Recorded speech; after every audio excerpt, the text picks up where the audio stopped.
Salut à tous, c'est Jojo, bienvenue sur la chaîne. Alors aujourd'hui, petite vidéo présentation plus test. Mais avant tout ça, je tenais à vous souhaiter une excellente année 2020. Là, on est le samedi 4 janvier. Donc voilà, je tenais à vous présenter tous mes vœux pour cette année. De la réussite, du bonheur et surtout la santé pour toute cette année. Que vous puissiez profiter, faire des vidéos, bricoler, etc. etc. Donc aujourd'hui, ce que je vais vous présenter, c'est la visseuse à choc de chez Parkside. Donc c'est la PDSSA 20LI A1. Donc comme d'habitude, ce qu'on va faire, je vais vous présenter les caractéristiques vite fait de la machine et ensuite on fera quelques petits tests. C'est parti. Donc voici la machine. Donc c'est une visseuse à choc de chez Parkside. Comme on peut voir, c'est une batterie 20 volts.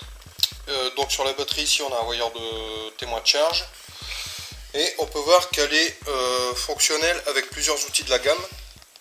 Donc il y a la scie sauteuse, scie sabre, plusieurs sortes de visseuses, scie circulaire, qu'est-ce qu'il y a encore, meuleuse d'angle, agrafeuse, enfin bref, il y a 12 modèles je crois. Donc c'est parti pour les caractéristiques. Donc comme je vous disais, c'est la PDSSA 20LI A1. Donc ensuite, batterie lithium-ion 20 volts, 2 ampères heure, temps de charge environ 1 heure, couple de rotation maximum 180 Nm, fréquence de frappe nominale de 0 à 3600 CPM, vitesse à vide de 0 à 2800 tours minute, porte-outil emmanchement 1 quart, accessoires inclus, adaptateur carré 1 quart plus rallonge porte-en-bout de 50 mm. Donc visiblement dans la boîte il y a une batterie avec le chargeur. Ce que moi j'avais fait avec quand j'ai acheté la machine, il faut savoir que je l'ai acheté il y a déjà un petit moment. Si vous me suivez sur Instagram et Facebook, je l'avais partagé mais j'ai pas eu le temps de faire la vidéo. Ce que j'avais fait avec, j'avais acheté une batterie supplémentaire avec le chargeur. Donc on peut voir ici. Ce que j'ai fait, là je l'ai mis en charge. C'est l'autre côté. Hop. Donc logiquement elle est chargée à fond, voilà. Donc ce qu'on va faire, on va poser le caméscope sur le trépied et on va déballer la boîte. Enfin ce qu'il y a dans la boîte du moins. C'est parti, à tout de suite. Désolé, je suis un petit peu rouillé, il y a un petit moment que j'ai pas fait de vidéo comme ça à l'arrache. C'est parti. Donc c'est parti pour l'ouverture de la boîte. Alors, que ce soit ici. Comme d'habitude, un petit cutter. On fait attention à ses doigts.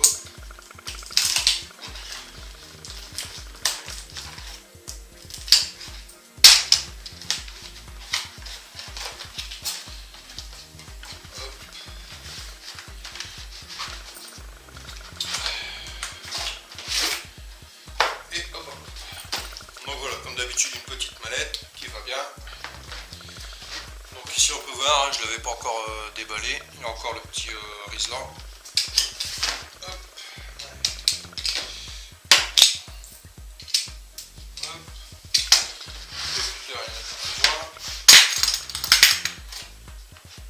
Hop, c'est parti.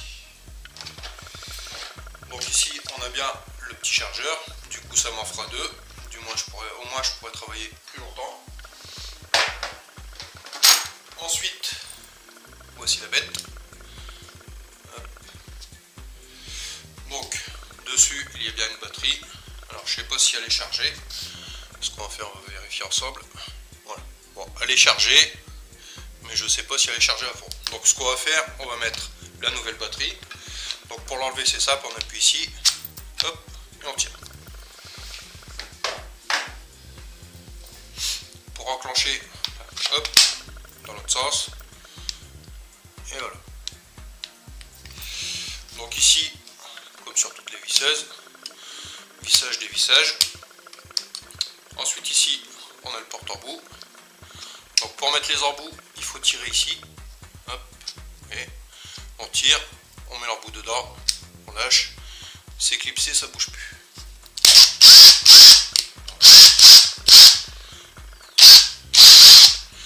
Ici on a une petite lumière, vous voyez, qui éclaire vers le haut comme ça. Donc on voit qu'elle a de la force, hein, quand j'appuie dessus, regardez ma main. poids, ça va, c'est correct. Prise en main, très bonne ergonomie. Vous voyez, moi j'ai pas des très grandes mains. Vous voyez, ma main elle fait le tour. Hop, très bonne prise en main. Donc ensuite, ici on a un embout pour mettre des douilles. Donc pour tout ce qui est boulon, etc. Et ici, on a le porte-embout pour tout ce qui est embout cruciforme, torse plat, etc., etc. Donc ce qu'on va faire, on va mettre le porte-embout dessus. Hop, donc comme je vous ai dit, on tire. Hop, on le met, on lâche et ça bouge plus. Comme on peut voir, il fait chaud dans mon garage. Il fait aussi froid dehors. Hop, donc dans la boîte, la petite notice qui va bien. Donc visseuse à choc sans fil, PDSSA 20 volts, batterie lithium-ion et modèle A1. Voilà. Bon, ensuite dans la boîte il y a rien.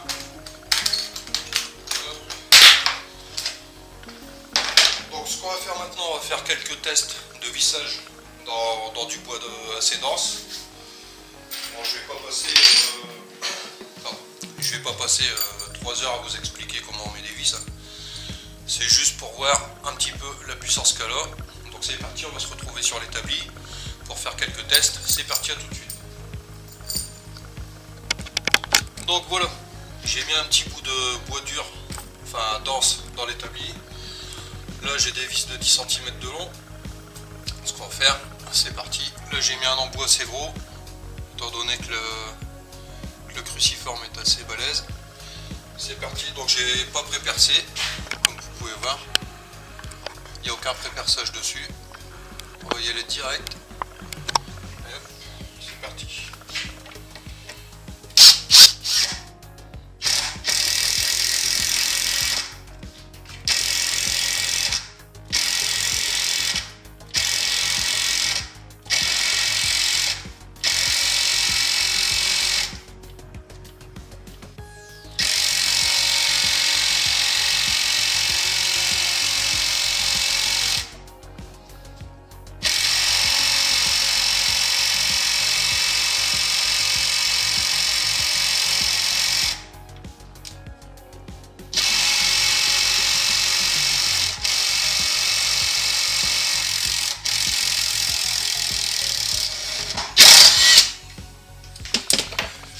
Bon, comme on a pu voir, sans pré-perçage, bon pourtant c'est du bois assez dense, hein. Sans pré-perçage la vis a du mal, vraiment du mal à rentrer. Donc ce qu'on va faire, on va essayer une vis plus petite.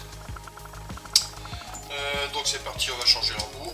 Hop, on va mettre un plus fin. On va essayer juste à côté ici, c'est parti.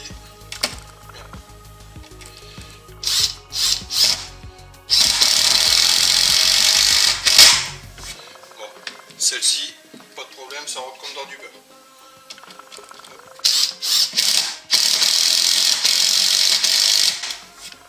Voilà, aucun problème.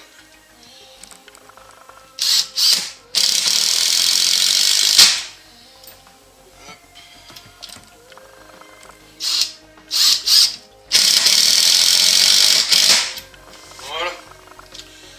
Bon alors, les vis moyennes, il n'y a pas de problème, ça rentre comme dans du beurre. Par contre des grandes comme celle-ci, dans du bois comme ça, là on peut voir, hein, c'est bien dense. Ça a franchement du mal à rentrer dedans. Dans du bois très dense, je pense qu'il faut pré-percer avant. Sinon pour les vis, comme on a vu de 50, ça rentre comme dans du beurre. Ce qu'on va faire, on va essayer de mettre des grandes vis dans une autre sorte de bois pour voir un petit peu ce que ça donne.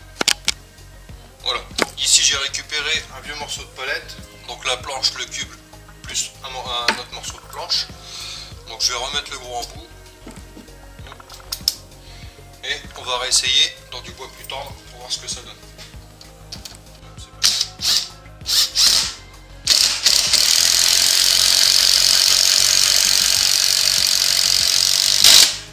Voilà. Donc comme on a pu voir, aucun problème. Je vais en remettre une deuxième.